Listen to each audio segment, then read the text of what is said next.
Қайырлы күн достар, менің каналыма қош келдіңіздер. Бүгін өте тәмді, нәзік молочная девочка тортының рецептісімен бөлісемін. Видеоның соңына дейін қарап, каналыма жазылып қойыңыздар. Торттың бисквиті үшін небәрі 4 зат қажет: жұмыртқа, сгущенка, ұн және де қопсытқыш. Осылай жұмыртқаны сгущенкаға қосып, жақсылап бір келкі болғанша араластырып аламыз. Барлық заттардың толық мөлшерін описанияға қалдырамын, сол жақтан көре аласыздар.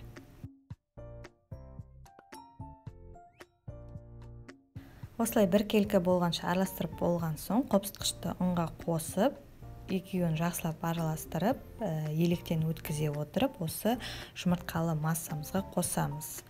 Ұн мен қопсытқышты 3 бөліп қосқан дұрыс, сонда араластыруға жеңілірек болады.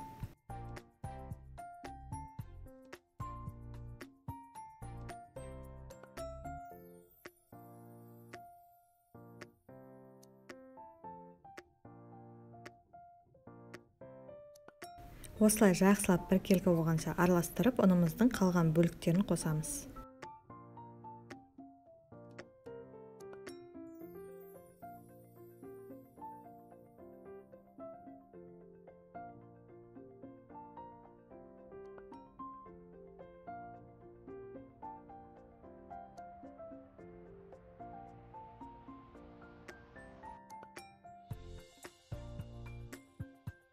Ұнымыздың соңғы бөлігін қосып жақсылап араластырып алдық. Біздің қамырымыз осындай болуы тиіс.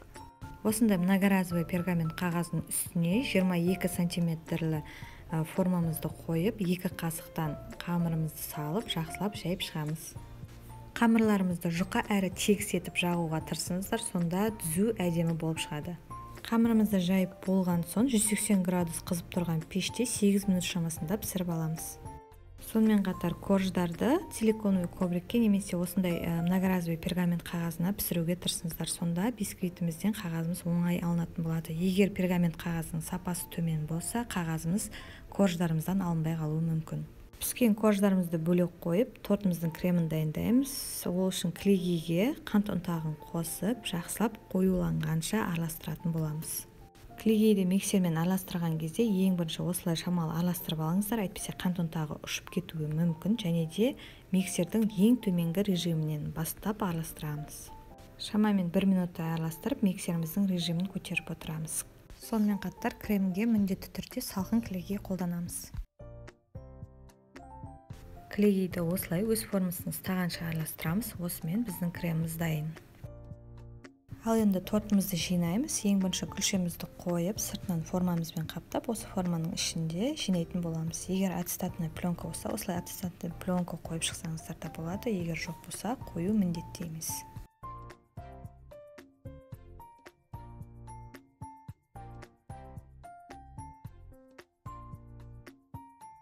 Сыртын жақсылап қоршап алғаннан кейін, әрбір күлшеге 2 қасық, ас қасықтан крем сала отырып, осы кремдерімізді тегіс етіп жайып шығамыз. Өз қалауларыңыз бойынша, егер торттың кремін көп етіп жасағыңыз келсе, 2 емес 3 қасықтан салсаңыз да болады.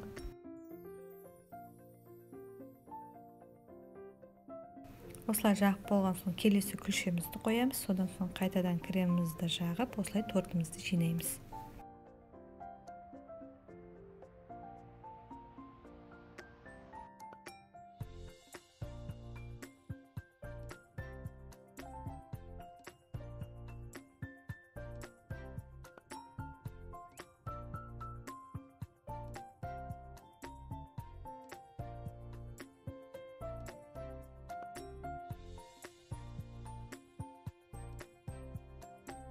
Тортымызды жинап болған соң, бетін пищевой пленкамен жауып, тоңазытқышқа кемінде 2 сағатқа қоямыз.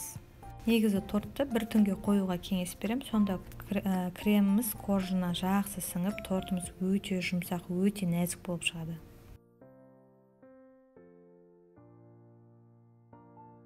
Тортты тоңазытқыштан алғаннан кейін, бетінен пищевой пленкасын және сыртындағы формамызды, аттестатный пленкамызды барлығын алып, сыртын қалауымызша әсемдейміз.